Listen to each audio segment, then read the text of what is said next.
This is the Detroit Sports Podcast Network.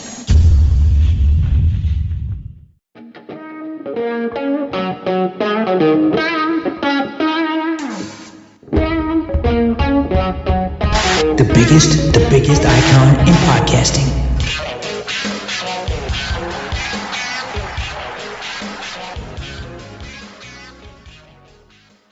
Welcome in, everybody, to this week's episode of the DocNJock Wrestling Podcast. I'm your host, Adam the Jock Strozinski. On today's show, it's here. It's finally here. WrestleMania kicks off today. We've got a special guest joining the show. We've got a ton to get into, a bunch of stuff like who may be joining the WWE roster after WrestleMania, as well as an inflammatory report on CM Punk. Shocker, I know. We're going to talk about all of that. Of course, we're going to give you our predictions for WrestleMania. Of course, we've got a special guest joining the show. Doing it with me as always, he's the one. He's the only. He is the Doc, John Macaroon. What's up, cuz? 2 nights, WrestleMania. I'm thrilled. I'm excited. I hope everybody knows that I'm rooting super hard for Cody Rhodes. I want the payoff. I just hope WWE doesn't fuck this up and do something crazy, because the payoff has to happen of this year-long story. They've built it up. Cody has done everything needed to do the job. If Kenny Franzel is here to do the job and talk about Cody Rhodes, then you know it's a big deal. So I'm excited. It's WrestleMania. It's the biggest show of the year, and it's lived up. The week build, all the hype surrounding WrestleMania. I'm super excited to talk about the entire card. Well, speaking of Kenny, he is our special guest. Kenny, welcome to the show. How you been, buddy? Adrenaline in my soul, every thought out of control. Do it all to get them off their feet. I'm here. I'm ready to go. Let's do it. Whoa-oh. You know, I'm so glad you know the lyrics, because I know all the lyrics, my friend. Whenever that song comes on, me and my girlfriend just sit there and we're like, words and words, words and words. And then it gets to the part where it's like, whoa! It's like the only part we know. I'm glad you know all the lyrics, though. I know all the lyrics. That's awesome. I know it all. Well, I guess let's kick it off there. Let's kick it off with what we've had going on Monday Night Raw and on SmackDown. Everything to get us to this point. There's a lot to get to, so these topics are going to be pretty general. And I'm just going to kind of let the show go over where the show wants to go. The main purpose for a go-home show, it's to get you to buy the pay-per-view. And I think what we got on Monday night and what we got on Friday night were two contrasting different shows. I feel like the Monday night show didn't necessarily do a whole ton to send you home to make you want to buy that pay-per-view. However, I feel like the SmackDown show was so good. So good. There was an ROH pay-per-view on, and I did not bother to watch that. I was hooked into SmackDown, and I did not leave SmackDown. I was so into what they gave us on Friday night compared to what we got on Monday night. Kenny, did you feel like there was a bit of a difference between what we got on Monday night and what we got on Friday night as far as trying to get you intrigued with this pay-per-view and getting you to go buy this pay-per-view? Yeah, absolutely. I think I'll tell you this: is I'm glad that they're on Peacock, because there ain't nobody who would buy tonight if they had the option of buying today or tomorrow. Because honestly, like this 2-night thing, it's a whole lot of filler. But yeah, the build for this has been a little weird. The go home, I thought they were both a little flat, but I thought SmackDown was a heck of a lot better than the build from Raw. It was an interesting way to end both shows. But I do think the way they ended SmackDown did get you a little hype. You know, that was the way to end it. You know, go out with your biggest storyline. You know, you got Roman and Cody facing off. It was a little interesting. You know, we've talked for the last probably maybe 2 weeks about, do they get physical? You know, what happens here? Well, how do they do this build? Do they ever touch each other? And I've been saying since the beginning, I don't think they touch each other. And I'm glad that they didn't. I'm glad that there was never any physical altercation between Roman and Cody. I think that makes this build even more fascinating. They've not touched each other. There has been no physical advantage either way. We don't know what we're going to get on Sunday. And I think that makes this even more fascinating. We have no idea what to expect. And I can't remember a time when I've seen Cody and Roman in the same ring together. Have we ever seen them in the same ring together? I don't know. So I don't know what to expect. And even if we have seen them before, these two guys are very, very different from what they were the last time they were in the same company together. And yeah, this is what we're going to see Sunday night is going to be special. These are two guys who are at the top of their careers. They're at the top of the profession. And I think they're going to put on a hell of a show. And yeah, it was a great way to end SmackDown. It was much better than the way they ended Raw, but I think you had to leave a little bit on the table because you did have SmackDown and you're still trying to sell the same story. So I see why they did what they did, but yeah, no, I think the SmackDown ending was a heck of a lot better than the Raw ending for sure.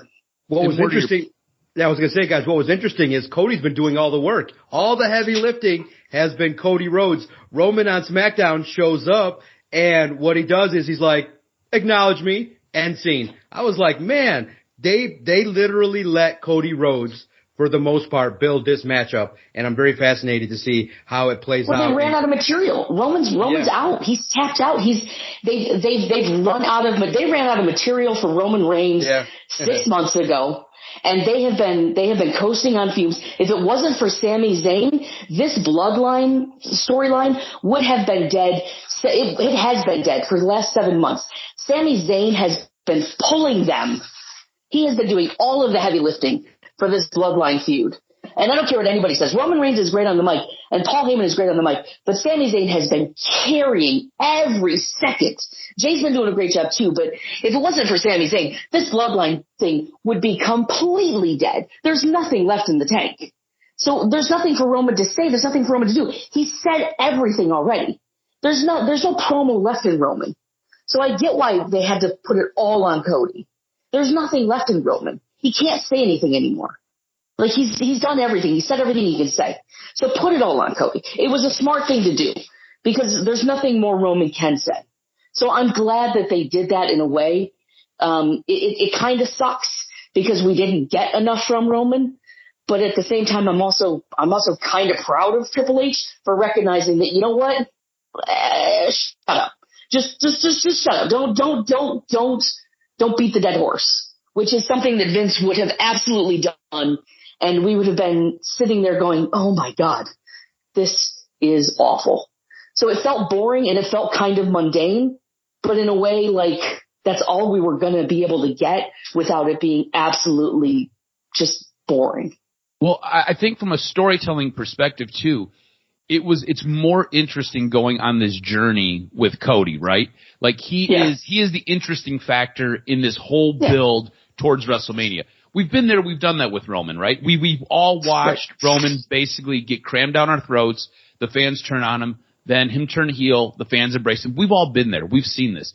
This whole story with Cody and it being so public and him being so vulnerable, I think from a storytelling perspective, this is what gets you hooked. This is what gets you in. I don't think anybody necessarily wants to hear from Roman because, like you said, we've heard it all before. It's the same thing. It's City, acknowledge me. I'm the bloodline. I'm the chief. I'm the guy. Everybody works for me. Let's go. So his promos become a little bit one-dimensional. I think it's still great. I think all of us still enjoy it when he comes out and he takes his 7-minute entrance. I think we all find it still to be pretty entertaining, but it's very copy-paste. Whereas I think with Cody, that's where the real meat and potatoes is. That's where the real storyline lies. It lies with him. It is his journey. It is his redemption story that we are following, and that is what's drawing you in and what is hooking you. And him having to do the entire build, like you said, has been one. I think it's been great. And I messaged you guys this yesterday in our group message. I love this new version of Cody. Like, I love this version of Cody. I was recounting to Alyssa. I was like, I really liked Cody when he was in WWE, and he was just Cody. And then I was so happy for him when he left and he went on the indies. And you guys got that great picture of him when he was doing, I think it was a Ring of Honor event, and you guys got to sit and talk with him. You guys had a good time meeting him, and I was like, I loved when he went to the Indies. He like transformed everything about himself, and I was like, I loved when he was doing this whole like free agent thing where he was with Ring of Honor, he was with New Japan, he was doing indie shows. He like reinvented himself on the fly, and I wasn't sure how it was going to work out, but he killed it. He absolutely killed it. And then when they put together All In, you could really see him mature. You could really see him grow. And then him going to AEW and doing what he did in AEW, I think it just gave him so much more confidence. Like, I am this guy. I am this dude. And now you fast forward to his WWE run. I think he's taken all of that. Everything he learned from the Indies. Everything he learned from working with the Bucks and Kenny and being in AEW. And he's brought that with him. And I think he's got a little bit of a chip on his shoulder. I think Tony Khan rubbed him wrong. And I think he feels like he was wronged a little bit by Tony Khan. I don't think he'll ever come out and say it, but I think he carries a bit of a chip on his shoulder. So when he's doing what he's doing in WWE, it's basically like, hey, look at what I could have been doing for you, but I'm going to go do this all for myself now. And I deserve this, and I'm going to own this. So I think it has been great to watch Cody Rhodes basically mature in front of us. And especially in the last 5-10 years, it's been awesome to see. I think he's been absolutely fantastic. John, what did you make of Monday Night Raw's Go Home show? Because I think everybody here agrees SmackDown was much better. But did Raw feel flat for you as well? No, because of the excitement level of what was going on. You saw, obviously, the build with Kevin and Sami and the Usos. So I'm interested in that. Yeah, would I, if I was a casual fan, would I be more invested in the pay-per-view? No. But it's here, it's now, so the matches that I want to see, you got to see in regards to, I want to hear how Sami and Kevin are approaching this. You got the Usos, you got, the feuds that are established. Look, even though Theory is, a person that's still young, I want to see how this develops. So, yeah, Raw in the end was basically a kickoff, and you can't just, unbarrel everything you got in the first show of the week when you got so much to do. But it was good. It was good enough. It could have been better, yes. Maybe you could have made the argument that Roman should have been there too at Raw. But in the end, they did what they had to do to get us to Saturday, Sunday, and now we're at the point where we can cash in and see what the hell they're going to unveil over the next 2 days. I think the thing that surprised me most about Monday Night Raw was the main event. It was Cody Rhodes versus Solo Sikoa. And we've talked for weeks now about how they are protecting Solo Sikoa and how he looks like a legit badass. He looks like a dude who could really wreck shop. I was shocked that Cody beat him and Cody beat him clean.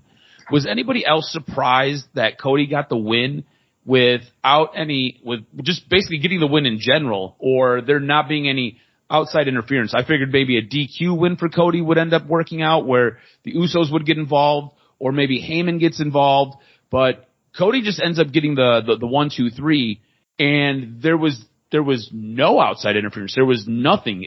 To me, that was really shocking, especially coming for a guy that's been so heavily protected. And I think most of us believe might be the guy who really does break the bloodline in Solo Sikoa. Kenny, were you shocked that it was a clean win for Cody on Monday Night Raw?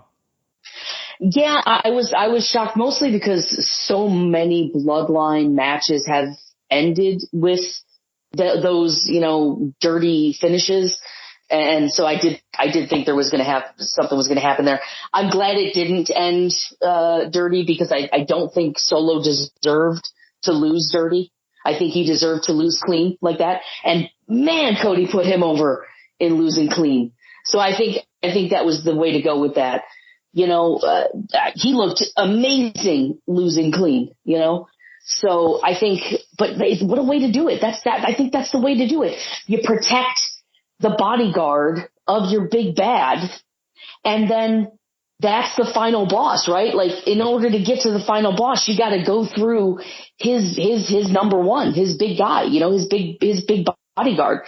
So that's the final test. Like, Cody had to go through, and what better way, what better final final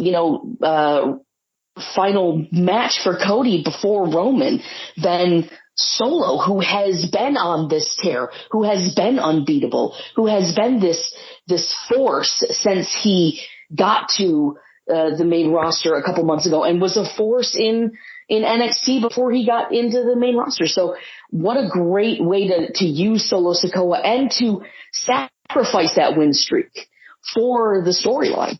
I don't think Solo lost anything in taking a clean L. I think he comes out, honestly, looking better than he would have if he took a dirty L. So no, I thought it was a great way to do it. I was only surprised because, like I said, so many bloodline, I would say, 80 to 90% of those bloodline matches over the last 2 years have ended in a dirty finish. And it has been the most infuriating part of this whole process for me is the fact that you've got I'm not going to beat down it because I've done it the whole time, but you've got a dominant champion who cannot win clean. And so that for me was the only surprise release because so many of these bloodline matches have had to end dirty. And it didn't. And I was glad that they did it. It was the best possible outcome, and they went with it, and I'm glad that they did. And I think it made Solo look phenomenal. Cody put him over huge in that defeat. They both looked fantastic. They both came out looking amazing. Yeah, I thought they did both come out looking really, really good. John, were you surprised that Solo lost? Especially because you and I have been talking for forever and a day now how impressed we are with Solo and how he is, like Kenny said. Kenny said he's the final boss to get to the main boss. And Cody ends up beating him clean. And there is this thing where it is getting over and being put over. And I think you've seen Cody Rhodes help get over Solo Sikoa, which is a big deal, even though he didn't necessarily get over. Were you shocked by the main event and the outcome on Monday Night Raw? No, I think that Cody Rhodes, man, when you look at planting the seeds of him being part of the reason why the bloodline has dissension, I think it plays perfectly. And Solo, look, he can handle a loss. There are guys where you look at it and you say, well, taking an L does a huge disservice to their character. Solo has it all. He can talk, he can do his thing, he can wrestle, he's got that menacing glare too. So just the idea that and I think the blessing for him was his run in NXT for the followers lends you to believe, okay, this guy's serious. So a loss to Cody, who is a main eventer, is no big deal in the grand scheme of things. I thought it was a great way to end it, and you still had the Usos come out, and then you had, Kevin and Sami doing their thing. So in the end, I just think that Solo has a bright future. A loss on Raw before Mania is not going to do much because of what he's done with his affiliation with Roman Reigns and everything going on. And also at the same time, you give more credibility in having Solo lose to Cody. You give Cody some credibility, some more shine, because there are still people talking about, well, should Sami be in the main event? Is Sami the guy? Is Cody really the guy?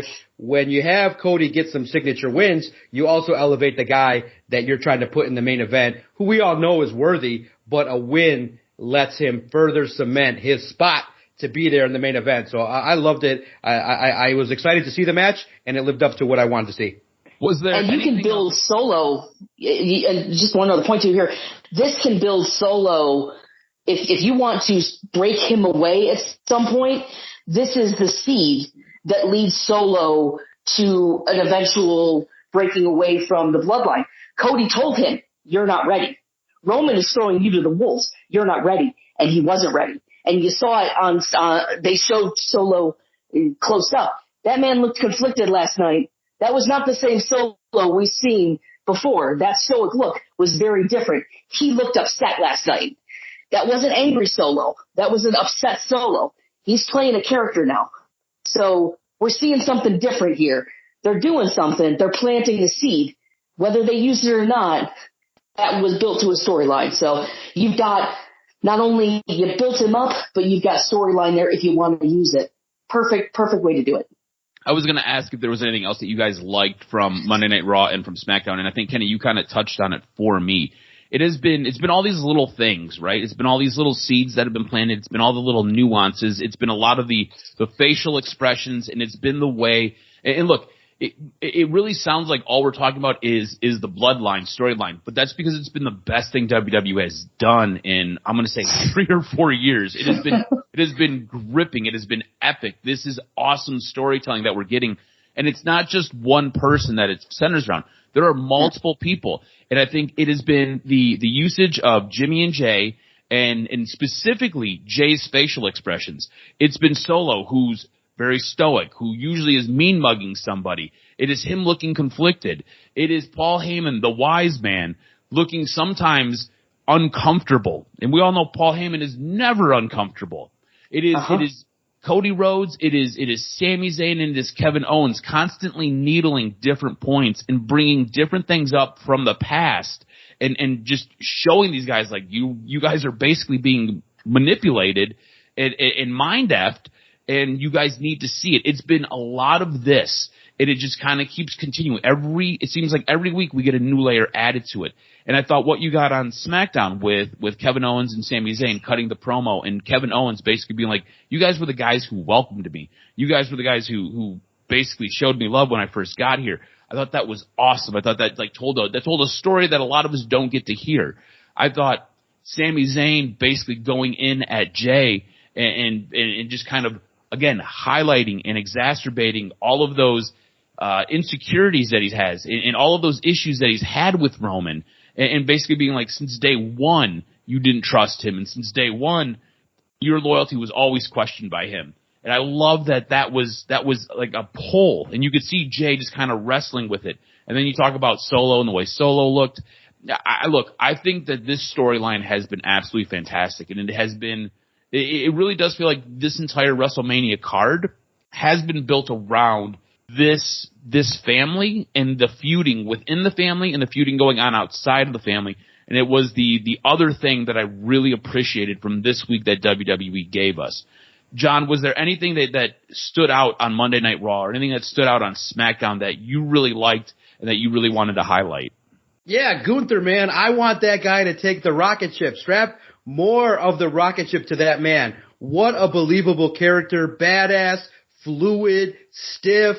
I just can't wait to see what is going to become of Gunther over the next 12 months. I think he's a guy that you could build a lot of characters around. You could have a lot of great matches, maybe even starting with Cody Rhodes. I just think that Gunther has it, and he's just developed in such a great way from the time of development till now because look, we've shit on a lot of the guys from NXT and said, oh my God, are you going to get the Karrion Kross treatment? Are you going to get the Johnny Gargano treatment? I would say two things I noted. I love Gunther, and again, the other thing that I noted, I don't know, Johnny Gargano I just don't think is main roster worthy. He comes out and it's crickets. It's worse than crickets. I don't understand what they're trying to do with a guy that is firmly planted in my mind. That is an NXT star. You just extend his career there, and you obviously are going to see him at Stand and Deliver later this afternoon, but I don't see anything worthy right now of Johnny Gargano, anything at all on the main roster. It's a bomb. I put flop. Johnny Gargano's a flop on the main roster, and Gunther is a next level star. Kenny, what about you? Anything that really stood out to you that you enjoyed, or anything that you were like, I don't know why they're doing this. This is making me scratch my head. There's so much filler on this card, and I mean, it's 2 nights, so I get it. I was just so disappointed to see LA Knight and Bobby Lashley in the Andre the Giant Memorial Battle Royal, especially when you've got, these WrestleMania feature matches with these tag team things that just don't seem to make any sense.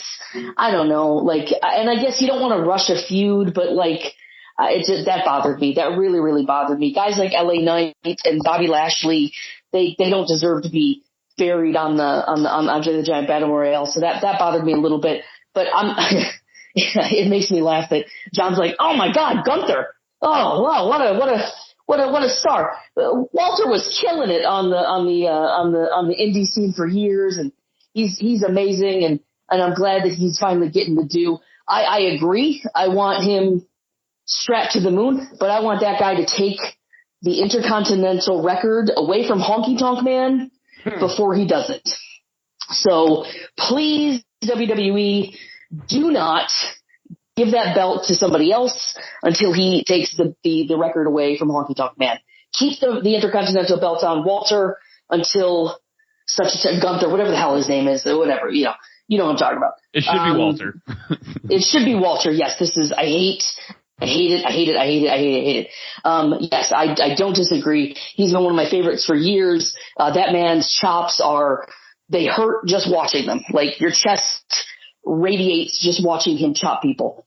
Yeah, it's the women's, division is rough. Very, very rough. I don't understand what is happening with Charlotte and Rhea Ripley. Who is the bad guy in this? Because they both seem like they're bad guys. It's been such a horrible build, right? It's like everything is so bad. Charlotte has been such a letdown. I feel like Rhea Ripley has carried it, but like she can only do so much. You need Charlotte to participate, and it feels like Charlotte is so checked out. Well, Rhea's the heel, so she's cutting these promos, but like Charlotte is trying to cut these babyface promos, but she's it's bad. It's so bad. Everything just feels like it's filler, like, and it's just not good. It's not, this card is very mediocre at best. There's some, we've been talking about it for a couple of weeks now. Like, I think some of these matches are going to be incredible. Walter versus Drew versus Sheamus is going to probably be. I think low-key that's going to be the match of the weekend. I think that's going to be the match of the weekend. Is going to be a great match as well, and there's been that's going to be a great match as well. For that. Zero build. The build for these has been crazy awful, but the matches are going to be great. The build has been it's been bad. The build for WrestleMania has been bad, except for what we're getting from Cody and what we're getting from Sammy, and there's not much on, I think this is the first SmackDown I have watched live. I've only really caught bits and pieces here and there. I've just been crazy busy. My life is whatever, but this is the first SmackDown I've watched live in probably 2 months, maybe more, honestly. So and I'm watching it, I'm like, this is your go home show? That, I was just, there's just nothing there. And I get the Bobby Lashley thing. He was supposed to be with Bray Wyatt, and I think Bray Wyatt's hurt, but yeah, it just felt what a waste of Bobby Lashley and LA Knight, man. And The Miz too. The Miz is hosting WrestleMania. What a waste. What an absolute waste. What are they doing? Like, you have 5 hours of programming every week, and you don't have a build for anything other than one freaking match? Well, 2 matches, I guess, technically, because you got the tag team match. But, that's unacceptable, man. That's really it's depressing. And then you've got filler matches like these WrestleMania showcases. I don't get it. It was it's deflating. I'll say you sound incredibly frustrated. I think you do bring up a really good point. It does feel like it is a lot of stuff that's just kind of thrown together, and a lot of things didn't get the time to breathe. Now, whether that was because so much time has been dedicated to the Bloodline storyline and to Cody Rhodes that creative never really got out of its own way, or it just wasn't necessarily the actual wrestlers getting their storylines over. Because I feel like in the Charlotte and Rhea case, that was a lot of Charlotte dropping the ball, not really getting the story over, not making it connect. I feel like in the Asuka Bianca case, they weren't really given anything. They on Monday night. Were either of them on Monday or last night? I don't think I saw either of them. Exactly. That's my point. Where are these guys that really help promote their own match? They're not there. Yeah. So I feel like it has been really two-handed here. In some cases, it is the talent, and in some cases, it really does feel like it is creative. And it has been a WrestleMania where I'm really excited for it, right? And I'm excited to watch what we're going to get. But I am excited to watch what we're going to get because of one story arc that has multiple matches included in it. And that is kind of messed up. Yeah. Because normally for WrestleMania, you can go down the card and you're like, excited. I can't wait to see this. Excited. This one, it's like, cool. I can't wait to see that one. Those two might be okay. Should be good matches. But the build to it has been questionable at best. Yeah. Like I think the wrestling is going to be incredible. I look at that card and I go, that's going to be a good match. But I don't want to see it because like I've seen that.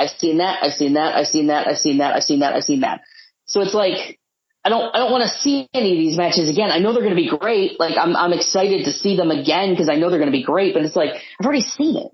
Give me something exciting and new. You know, like give me something different. For sure. Let's jump into our predictions here. There's a whole lot to unpack. We've got 2 nights of WrestleMania action, and Kenny, I want you to be a part of the predictions. I'm going to take down what you say as well as we kind of go through these. First things first, there's been a little bit of rumor, a little bit of speculation. Remember, we were trying to see if The Rock was going to show up at WrestleMania and be a part of it. I believe the initial story was for Roman Reigns to take on The Rock. Didn't really happen. The Rock didn't feel like he could get himself in good enough shape and enough time with everything he had going on. But that being said, does The Rock make an appearance at this year's WrestleMania? Yes or no? If you get this right, you get a point. You can basically get up to 3 points from this weekend. We'll do 1 point for this question, then we'll do 1 point if you get the total amount of correct answers on night 1 and the total amount of correct answers on night 2. So does The Rock make an appearance, yes or no? Kenny, if you want to kick this one off, I'll let you. WrestleMania LA, I'm going to say yes. Sounds good to me. I'm going to agree with you. I'm going to say yes. I think he's going to be the guy who kicks the whole thing off and introduces probably John Cena. Doc, go ahead. I do think it'll probably be a videotaped thing though. I don't think he'll be live. Yeah, I don't think it'll be live. I think it'll be a videotape though. Okay. I see him being there. I think it would be a great pop.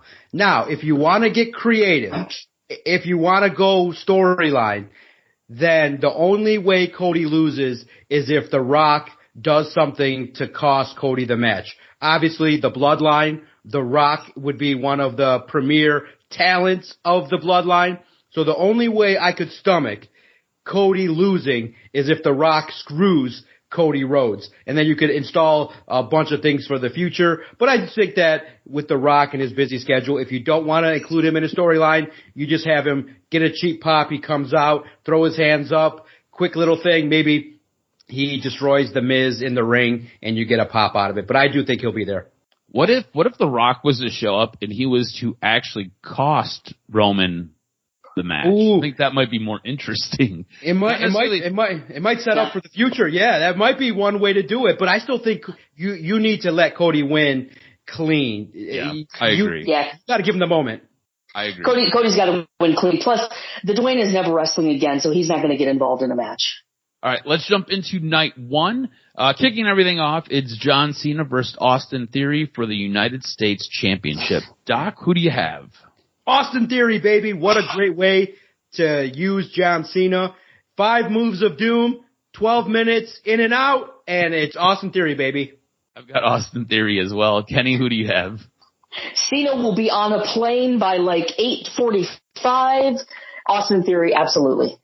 All right, A-Town down for the win. Becky Lynch, Lita, and Trish Stratus versus Damage Control. Kenny, I'll let you pick first. Damage Control.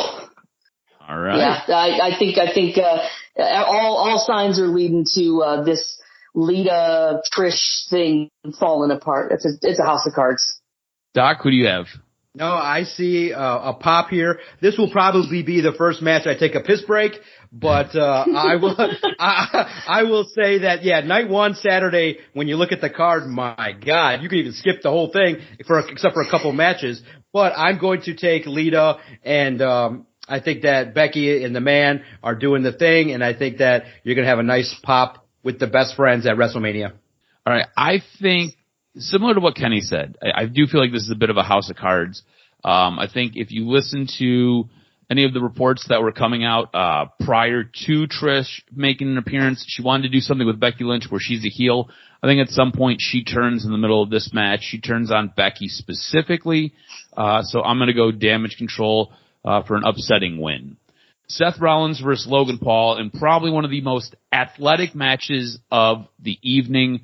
I'm going to go with Logan Paul here, and I might be wrong. I don't know. This one feels like it's a bit of a coin flip for me. Doc, who do you have? Man, if they do Seth Rollins dirty, look, Seth Rollins is Shawn Michaels, AJ Styles, Bret Hart. The man is talented. You can't have him lose to Logan Paul. That would be horrendous. I just want to see what kind of shit Logan's going to try. Is he going to try to get viral? Is he going to try a moonsault 360? Is he going to bring out flaming tables? Is he going to do something crazy? It's LA. He needs to go viral. It's not going to be about what, I can't see Logan winning it. It's just going to be about Seth getting revenge, because Logan got the best of him, and Seth needs to kick this off. Kind of like, where you had, Sami Zayn fighting a celebrity. Now you get Seth Rollins, and maybe you kick him off with a run of a lifetime. I don't know how fast you revisit Seth versus Cody, but Seth Rollins is main event, and he's going to put on a good show. He's going to get the win. Kenny, who do you have? You're going to make me say this out loud, aren't you? I'm going to throw up in my mouth a little bit, but yeah, Logan Paul. What the hell? No way, no way. It's his birthday. They are high on the guy. He has exceeded expectations. They are going to give him a WrestleMania moment. I don't know that it'll be clean, but Logan Paul. All right, Kenny, sticking with you. Rey Mysterio versus Dominic Mysterio, the Hall of Famer who was introduced last night on Friday versus his misfit, annoying, bratty son, who I think we all agree might be Eddie's kid. It's kind of interesting. Who do you have winning this one? I'm easy. Give me Rey Mysterio. It's going to be a beatdown. Dominic's going to get a lot of attention, but Rey's going to kick his ass. Kenny? You know what? I don't know that. This is a tough one. I don't know that Rey would agree to take this match if he was going to go over, but I don't think that the money is on Rey losing. Like, I don't think he'd have Rey lose this match. But again, I don't know that Rey would want to lose this match. I'm gonna go with Dom. I don't think Rey would agree to lose this match. I think I'm gonna go with Dom. I'm going to go with Dom as well, and I've gone back and forth on this because you had the introduction of the Latino World Order on Friday night. That was a great moment. But if you remember, Rey's whole thing was somehow he wanted to get Dominic Mysterio over. He wanted to bring Dom in. He wanted to basically work with him his first 2-3 years, make sure he was situated and make sure he was good in the business. And then I think he wanted Dom to basically take him out and send him on the way out. I believe Rey's been working on a bit of a handshake deal recently. I don't know if he's still under contract or not. I believe his contract may have expired a little bit ago. I don't remember if we talked about that or if we discussed it getting re-upped. I'm not sure where Rey Mysterio's contract lies with WWE, but I think this is all to build his son and all to help get Dominic Mysterio over. So I believe Dominic wins this match. And I don't think there's legs in Judgment Day anymore. I'm going to be real honest with you. I think the introduction of Latino World Order is, I think that's Dominic's, man. I think Legado del Fantasma is going to turn on Rey, and I think that's what's going to happen. I think Judgment Day is no more with Rhea and all that kind of stuff, and I think that's what's going to happen. I think LWO will turn on Rey, and that's what's going to happen. Because Rey didn't want to be a part of the LWO. What the hell was that? Come on now. That's the swerve, my friend. It's Rey didn't want to be in the LWO. It's crazy because if you look at Judgment Day, specifically, one of the best matches last year was Damian Priest with Bad Bunny. That was an incredible match that we got to watch.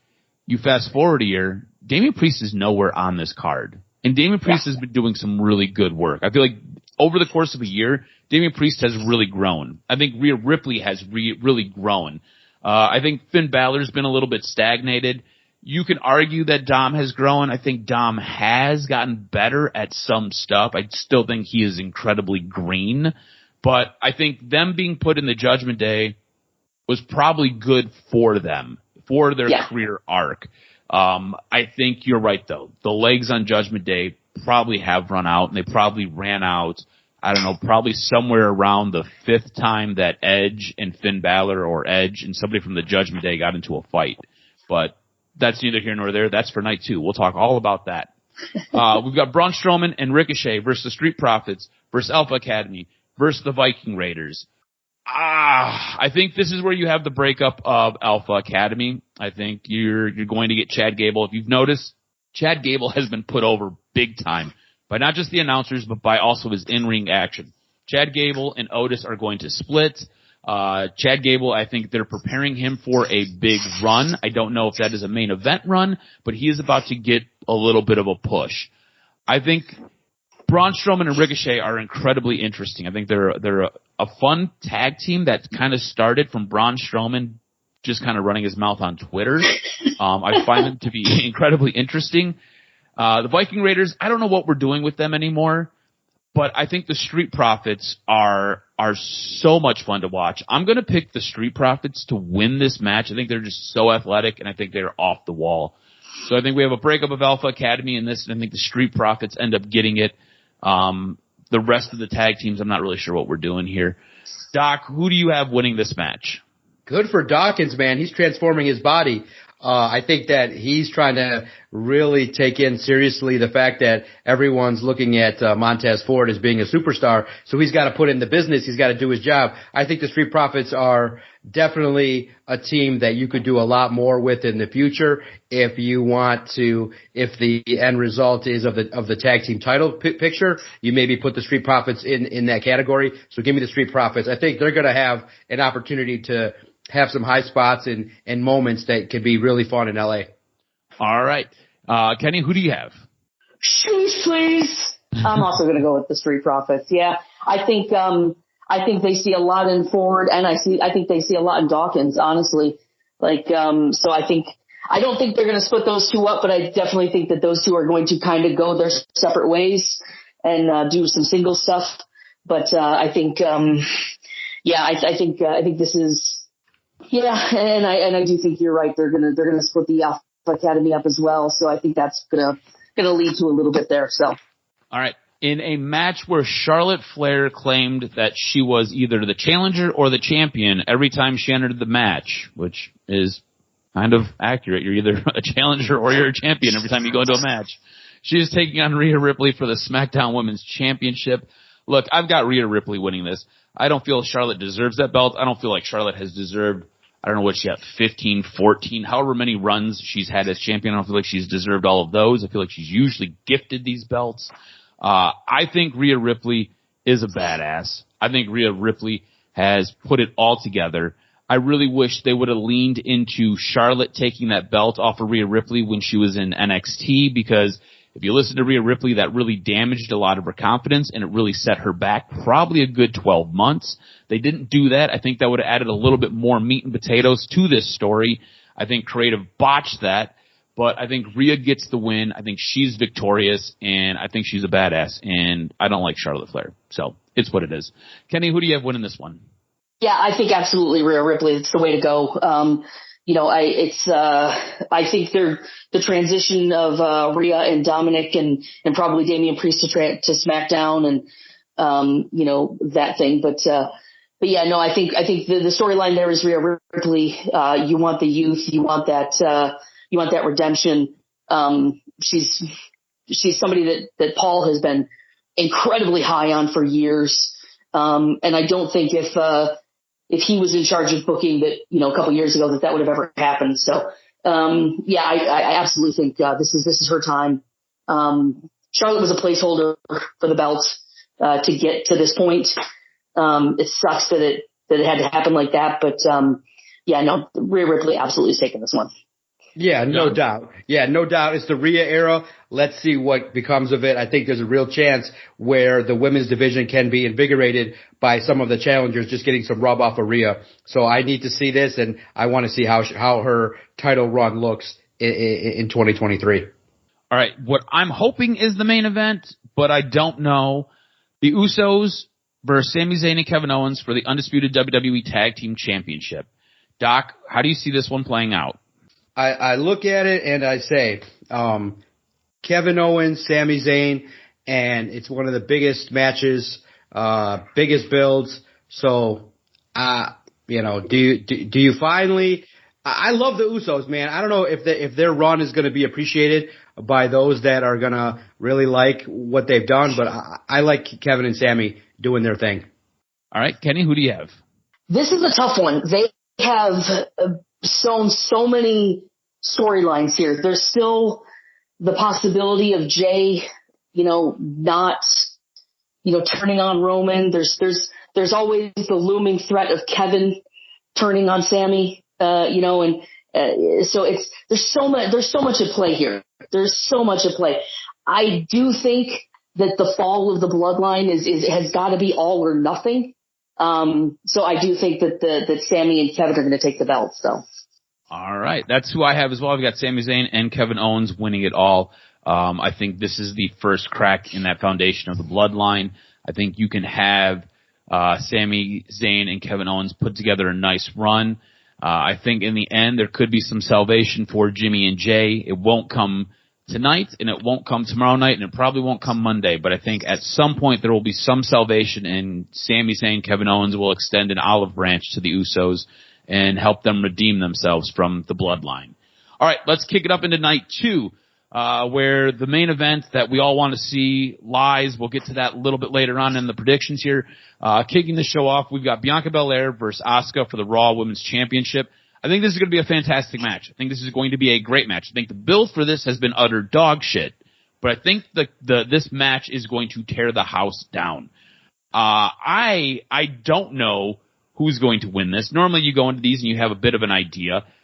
I think Bianca Belair has had an incredibly fantastic run, and I love her work in the ring. I, however, am going to pick Asuka. I think we have a little bit of a shift here. We have a belt change. I think Asuka gets a little bit of a run as the women's new Raw championship. Kenny, who do you have winning? I'm going to keep the belt on Bianca. I disagree with you that the build has been dog shit because there has been no build.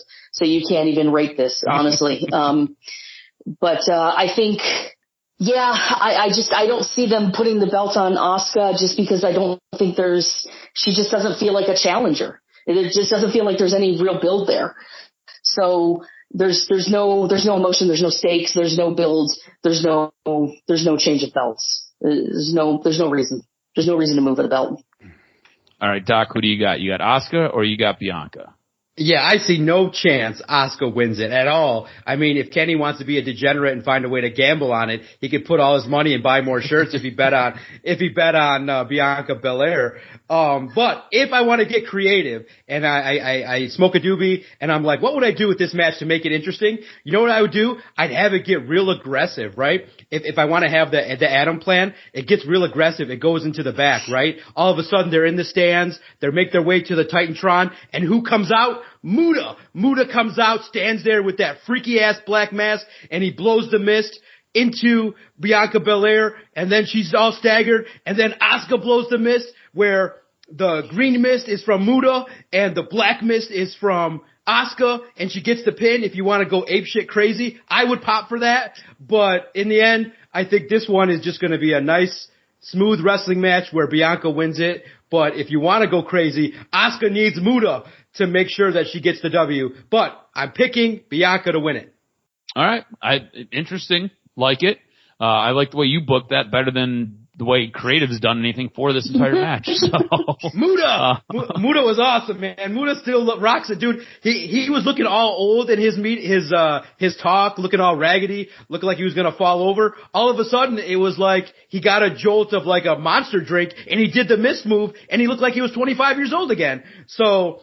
Man, if you don't get a chance to watch a lot of wrestling or packages, if you can find the Muta package that they put together, it was so nostalgic. I'm going to find it and watch it again after we're done. It was fantastic. It was legendary. Yeah. It was awesome. Well done. It gave respect to the memories that I had of the great Muta, and it was awesome. Yeah.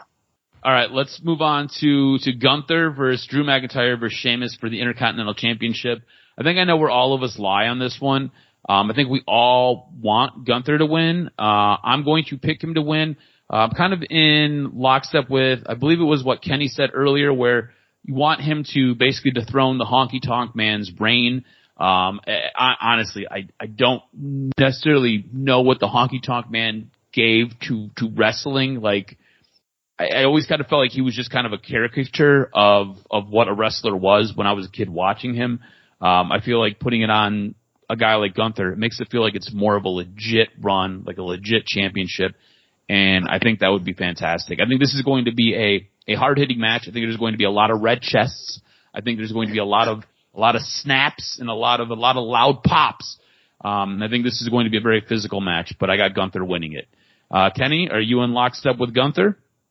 Absolutely. I think this is going to be the match of the weekend.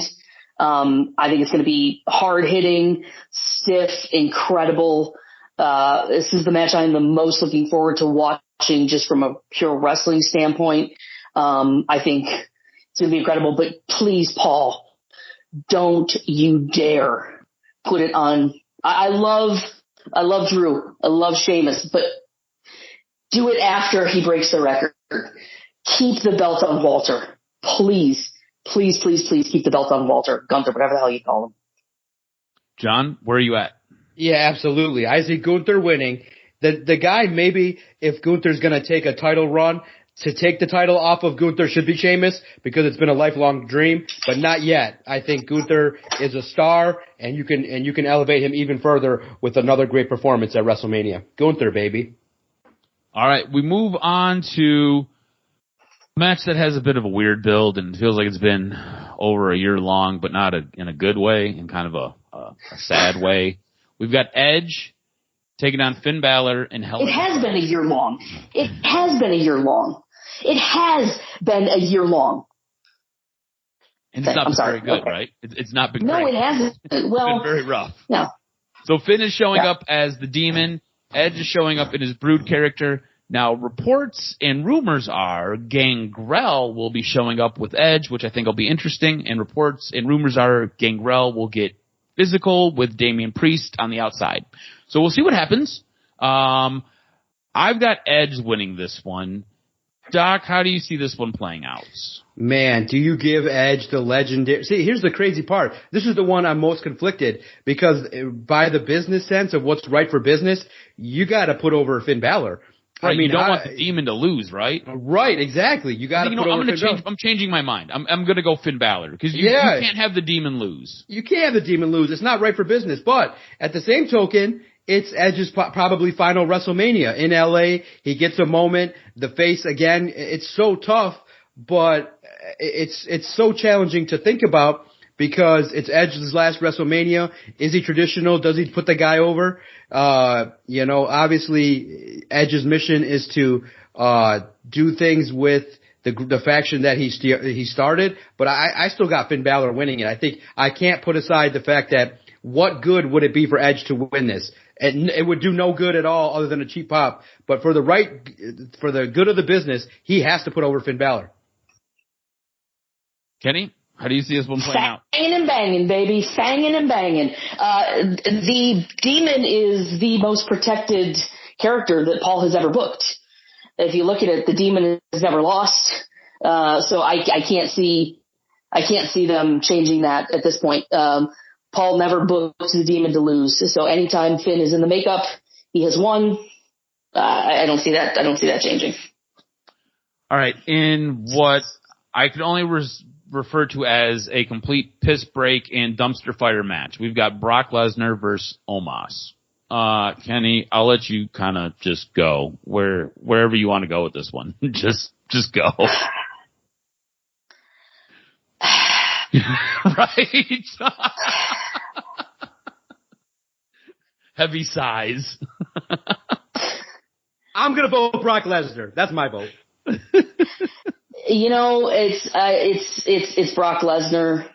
Obviously, I can't see it going any other way. There is a thought that, this is maybe Brock Lesnar's last match ever. There's some talk that he's done. He's going to walk away. But if Vince is back in charge, which Vince is obviously back in charge, so Brock's not going anywhere. Brock is going to win. They played it that Brock can't move Omos. So obviously something stupid's going to happen. This match will go about 6 minutes total with introductions. And I do not care, but yeah, Brock. Ooh, fun WrestleMania prop bet.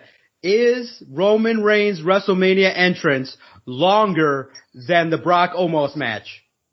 Yes. Ooh, it has a chance. Definitely. Okay, we'll keep track for next week.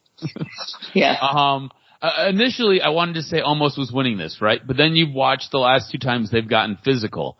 And Brock's done a pretty good job of selling surprise that, oh, this guy can out physical me a little bit. And I feel like Brock is trying to put Omos over, but I can't see Brock Lesnar losing this match, even though it only makes sense, especially if, like you said, Kenny, he's got a foot out the door and he's getting ready to leave WWE again. It makes sense in that's the rule in wrestling. If you are leaving, you put the next guy over. It would make sense. I just wonder if there's something more to this match. If there is some kind of swerve, if this is a placeholder for an angle, it just doesn't seem to fit. Omos came back just for this, like he didn't exist, and then all of a sudden he was back, and then he was facing Brock. Like they both came back just for this match, it seems like. So this feels more like an angle than a match. So I don't know what it's leading to. Maybe it's leading to the Hurt Business coming back.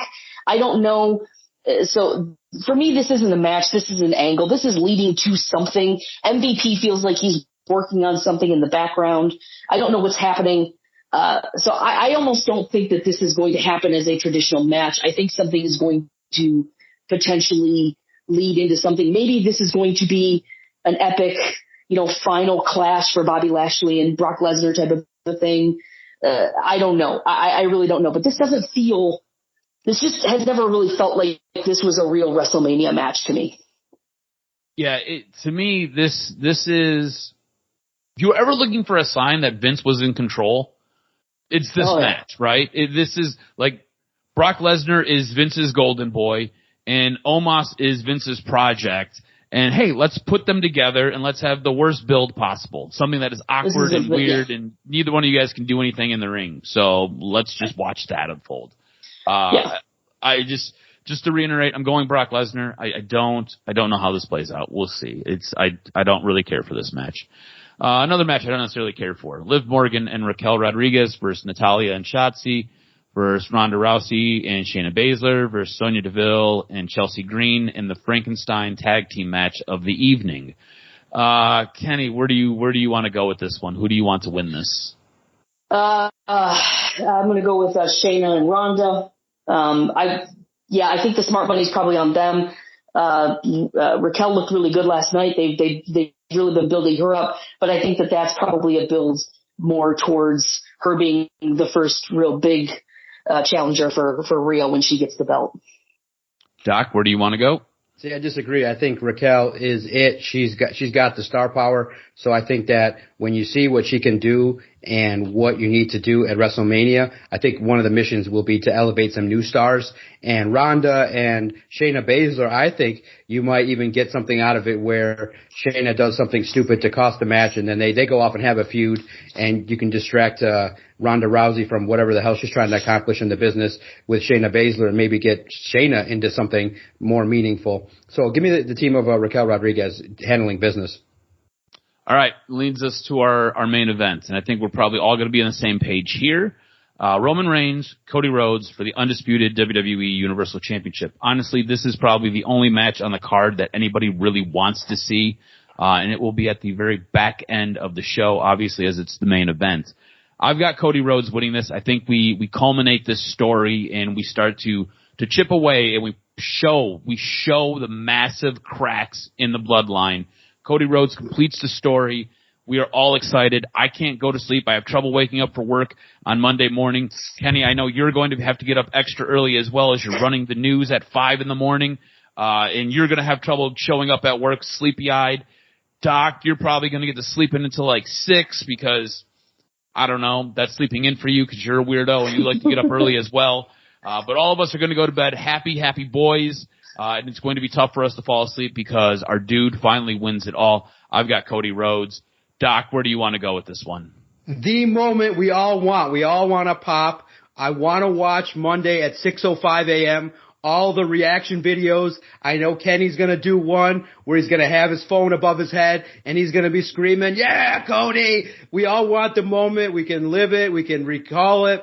And I see actually a potential because look, in the end, whether Cody wins or Roman wins, I truly believe these two individuals are going to, when they go out there, they know the mission is to put on and compete to have one of the best, not only WrestleMania matches of 39, but try to create as many memories as possible so that you can put it in the pantheon of Rock Hogan, Shawn Brett.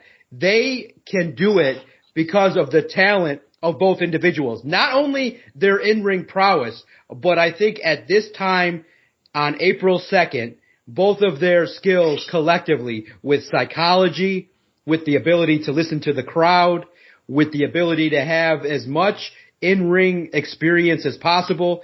Obviously, Roman wanting to honor Cody in a way by showing, hey, I'm in this ring too, to honor your dad who taught me. And Cody, with all the elegance that he's brought in his run, is going to put it all together to have false finishes, great moves, one high spot, something special, and then in the end, you have the emotional. I mean, literally, the man's going to cry in the middle of the ring. He's going to break down. He might just have one of the most emotional reactions to a win of all time. So give me Cody Rhodes. Something special is going to happen.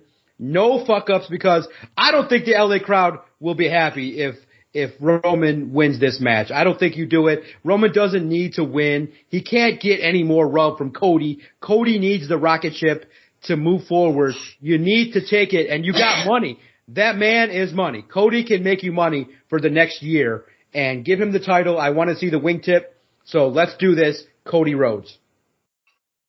All right, Kenny. I'm gonna let you close out the predictions here. Show is yours, floor is yours. Go ahead, my man. Joseph Anoa'i and Cody Runnels. Guys, like this is what a match this is going to be. Like, those two guys, I think I read something the other day that Bruce Pritchard said that this has been in the works for about a year now. So these two guys have been probably talking about this, and you're just kind of thinking about what they wanted to do with this match for about a year now. And I think you've got two guys who, as I said a little bit earlier, top of the game, and they are at the top of their games. You know, you got multi-generational superstars, and this is going to be incredible. This is absolutely going to be incredible. I grew up watching both of their dads. You know, we all did. We all grew up watching both of their dads, and now we're going to be watching them like just crush it. And I am so excited to see what they do. I think it's going to be an amazing match. I am currently wearing my Roads to WrestleMania shirt. I am not going to take it off this weekend. I will be wearing it all weekend. So yes, you know where I land. You don't have to write it down. You don't have to ask to write it down. You know where to put, when you know what to put. I think it's going to be an amazing match. I do think there will be some shenanigans on the outside, but I think it's going to be a clean finish. I don't think that will impact the outcome. I do think we will see some, I think this will be the beginning of the end of the Bloodline storyline. So I think we're going to see more than we're meant to see per se. So I think this ends the Bloodline. I don't know that this is the end, but I think this is, like I said, the beginning of the end. So I don't know what that means. I don't know how that impacts it. I do think we will see the involvement of Sammy. We will see the involvement of Kevin. We will see the involvement of the Usos and Solo. I think we may even see the involvement of guys like Riddle and what the hell's the guy's name? RKO. Randy Orton. I think this is the beginning of the end, and I think this is the ultimate way to do that is to make it the beginning of the end. So I think, again, I don't think it's going to impact the outcome of the match, but I do think we will see some shenanigans on the outside. Yeah, it will be a clean ending. It will be a clean finish. Cody goes over. Lights go up. Whoa. Yeah, adrenaline in my soul, baby. I'm hyped. And I will be first in line to buy that new Cody Rhodes Championship belt. I cannot wait to hit the WWE merch store on Monday morning and get all of the Cody Rhodes Championship merch. My credit card is ready. I paid my bill. Let's go. WWEshop.com. Bring it on. My body and soul are ready. All right, so before we transition to AEW, we're going to do a real quick segment on AEW because we are running incredibly long today. I'm going to move a topic from our AEW conversation to our news and notes where we can have a quick discussion regarding CM Punk. Real quick, I do want to get everybody's take on Adam Cole's return match that we got to see on Dynamite on Wednesday. Doc, what did you think of Adam Cole's return match? It was nice. It was good to see, obviously, to see Britt Baker embrace him. You know the hard work that he put in. I just think that is good because AEW needs the stars. They need a talented performer.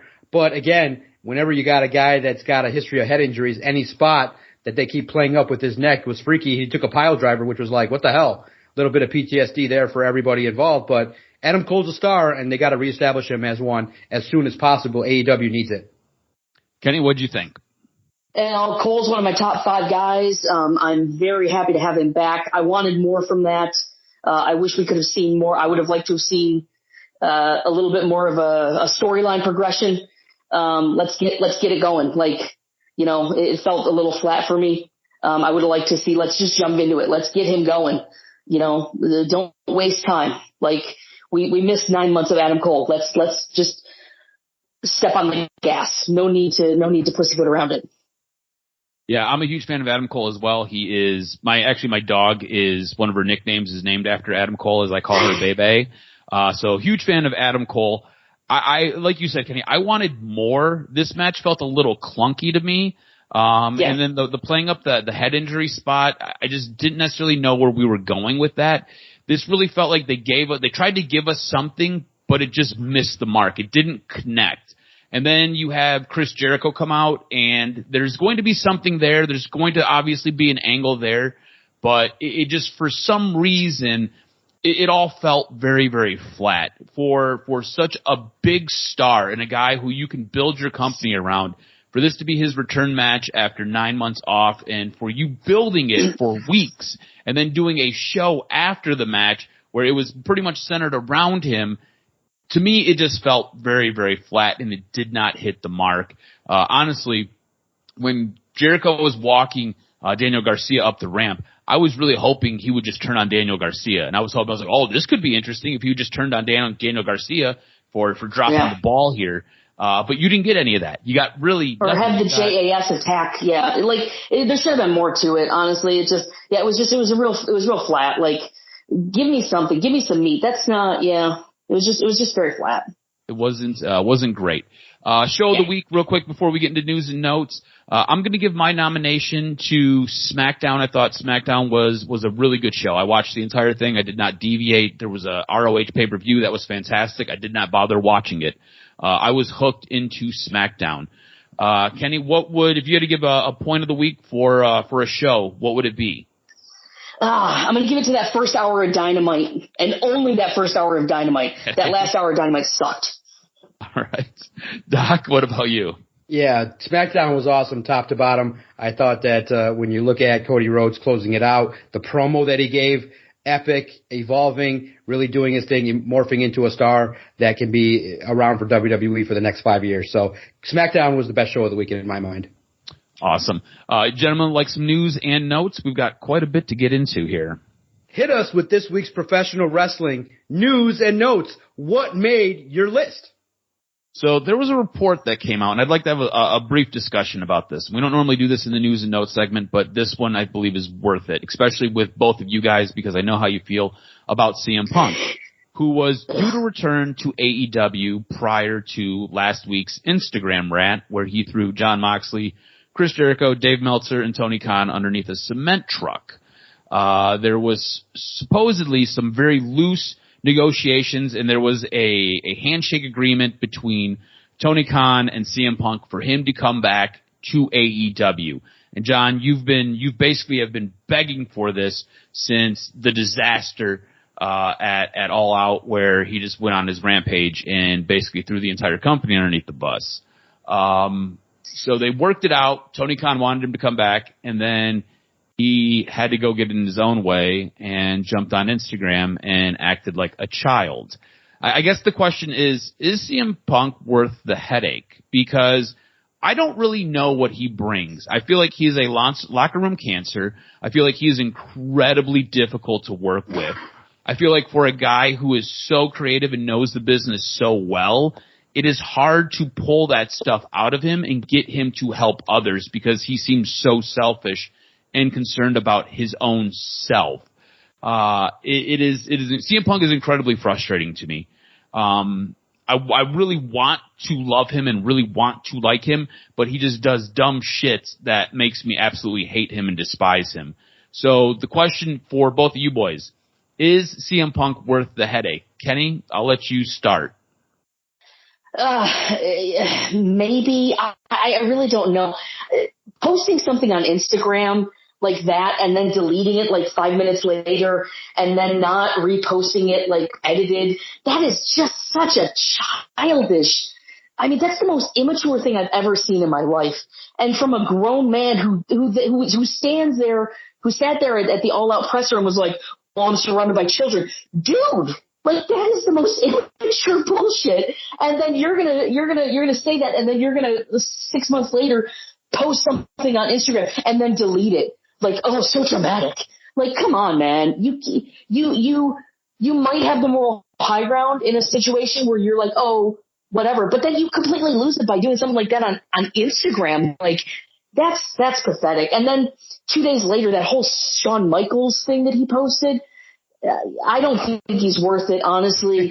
He's a big name. I think he's a mildly talented wrestler. He was great back in the day. He's not the same wrestler he once was. He's obviously not somebody who's willing to play ball. He's obviously not somebody who is willing to put other guys over in some way. And also, he didn't see Rocky 3. Come on, like, you know, what a dumb thing to do, and what an immature thing to do from a grown up, especially somebody who, like I said, months ago was like, "Oh, I'm surrounded by children," and then you post something like that on Instagram and then delete it. It's just, you lost any moral high ground that you may have had by doing something like that. Completely. He's not worth it, in my opinion, just for that sense alone. Like, no, go away, Phil. Go away. Doc, how do you feel about all this? Yeah, they bungled it. They had a potential to make CM Punk the face of the company. They bungled it. It's unfortunate. Tony Khan is showing that, hey, he's still got a lot to learn. You could have made money with CM Punk. He obviously is a draw. Whatever the headache is, sometimes you got to put in headaches because of the fact that they draw ratings and money, but they bungled it and nobody wants to work with them. So in the end, the cons outweigh the pros.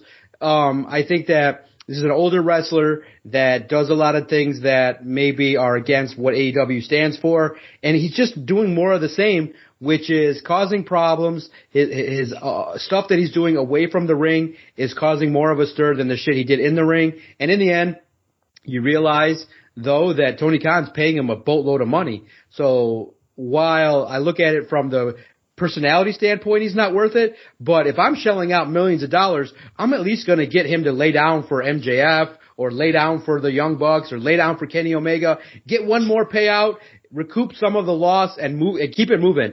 Finish out the contract, whatever you signed it for, and call it a day. Because of the fact that there's still some money to be drawn, but the man's a headache, and it's been bungled. And this is where a leader like Tony Khan needs to step up and figure his shit out. Yeah, Absolutely. it's been incredibly frustrating just kind of watching all of this. Just CM Punk I just don't get it, man. Like, to come back to such an ovation and everybody be so high on him, and then to just kind of go back to your old cantankerous, cancerous ways, just doesn't make sense to me. And it is so frustrating. John Moxley had a bunch to say on Renee Paquette's Sessions podcast. He addressed the CM Punk Instagram post and covered some of the time after his rehabilitation stint. It was a very explicit rant that he had. If you get a chance, go check it out. I do recommend that. Moxley also addressed the locker room and the tenor of what takes place in basically the catering area, saying, I will say this. I hate to say it. I don't think I've ever said anything even remotely negative about AEW, but I will say this. As an observer, it seems like I spent 8 years on the indies, a couple of years in WWE developmental, spent like 8 years in WWE. I have never seen so much bullshit drama in one place in my entire fucking life. I hate to say that. I don't know if it's because the age of social media and shit gets blown out of proportion. Like one person posts one stupid fucking drunk tweet and all of a sudden it's all anybody wants to talk about. Moxley would end up saying, we're not talking about any of that. We're talking about some bullshit. So this is something I think we've all kind of seen and witnessed. It's just a lot of stuff just kind of comes out of the back with AEW, like stuff that probably should be kept private, but because of social media, because of guys, I think, either trying to politic or get themselves pushed in a certain direction, there's a lot of things that kind of spill out, and you end up knowing a lot of the issues that AEW has in the backstage. So I listened to that podcast. Real quick, I listened to that podcast, that quote that you read off there. I don't know if you've listened to that podcast or not. That quote, completely blown out of context. He said nothing but nice things about AEW, the entire thing. That quote right there was specifically directed at that whole situation with CM Punk and only that situation with CM Punk. Every other thing he had to say about AEW was completely like, he had nothing but nice things to say about AEW. So that whole thing was only about that scenario right there. That wasn't a generalization of AEW as a whole. So that quote's being blown out of proportion quite a bit. I listened to it. I don't know if I necessarily agree with you. I think he was talking about, it was a lot of it was directed towards CM Punk. Yeah. But I also think some of it was directed towards some of the whining and the upset nature that you get with some of the other talent in AEW. These types of situations, yeah. Yes. But I think it was mostly focused on that and situations like that. But it wasn't directed as AEW as a whole. It wasn't like, he's not saying that is just the nature of AEW 24/7. Right.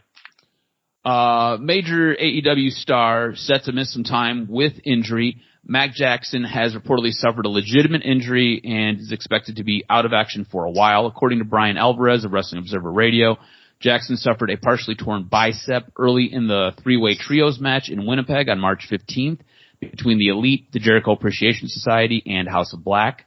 On Wrestling Observer Radio, Dave Meltzer added, what I heard is that he opted to not get surgery, so he'll hopefully being back quicker. Surgery, you're probably looking at 7 months. The deal that they did on last week's show with the ambulance and everything, we all thought it was this brilliant show-long storyline, and it worked, but the reason they did it was to cover for Matt being gone for a while. Last week, AEW began with the Young Bucks, Matt and Nick Jackson being taken away in an ambulance after seemingly being attacked by what we later to find out was the Blackpool Combat Club. This was done to write them off of television for a while. A major WWE superstar is set to become a free agent. On his Impulsive podcast, Logan Paul noted that his one-year contract with WWE is up after WrestleMania 39. Paul said, my contract ends this WrestleMania. My rookie year is about to be up. A good rookie year. I do believe that he will quickly sign an extension and stay with WWE. After all, we believe that it was a multi-year deal, so him announcing that it was a one-year deal is a little bit shocking, I think, to most of us, because we all thought it was at least 3. So I do expect him to re-sign here very, very quickly. And now for some rumors. Rumors. Don't be surprised if we see an influx of AEW and New Japan wrestlers in WWE. Rumors are swirling that Brian Cage, Kota Ibushi, Switchblade Jay White, and Kairi Sane could all be the new signed free agents for WWE. The speculation is we could possibly see some, if not all, of these former AEW and New Japan stars at WrestleMania 39 or the Raw after Mania. So keep your eyes peeled. That's going to do it for this week's news and notes. Make sure you follow Adam on Twitter at AdamRSTROZ. Follow Kenneth, a wise man of this group here, at TV Chips. We just broke down WrestleMania. It's going to be a fun 2 nights. Let us know what you think. Always enjoy the interaction at Detroit Podcast. Anywhere that you enjoy your favorite audio content, where you go to get your podcast, hit Detroit Sports Podcast, and our content will find you, where we break down wrestling, Detroit Lions, Tigers, Red Wings, and Pistons each and every week on the Detroit Sports Podcast Network. I'm excited, boys. 2 nights, WrestleMania. Saturday, you can kind of passively watch. Sunday, you gotta pay attention. Really, it's top to bottom. It's a card that I think will produce a lot of moments, a lot of great memories. While the builds haven't been great, the matches will deliver, because I know the leader, Triple H, will deliver a speech. And even if you get a chance to listen to this, watch Stand and Deliver. I think Shawn Michaels is doing a lot of good things with NXT as well. Boys, that was a great 80 minutes. Let's go. It's WrestleMania season. Let's go enjoy one of the best 2 nights in the world of professional wrestling. And we'll break it all down next week on the next edition of the Doc and Jock Wrestling Podcast.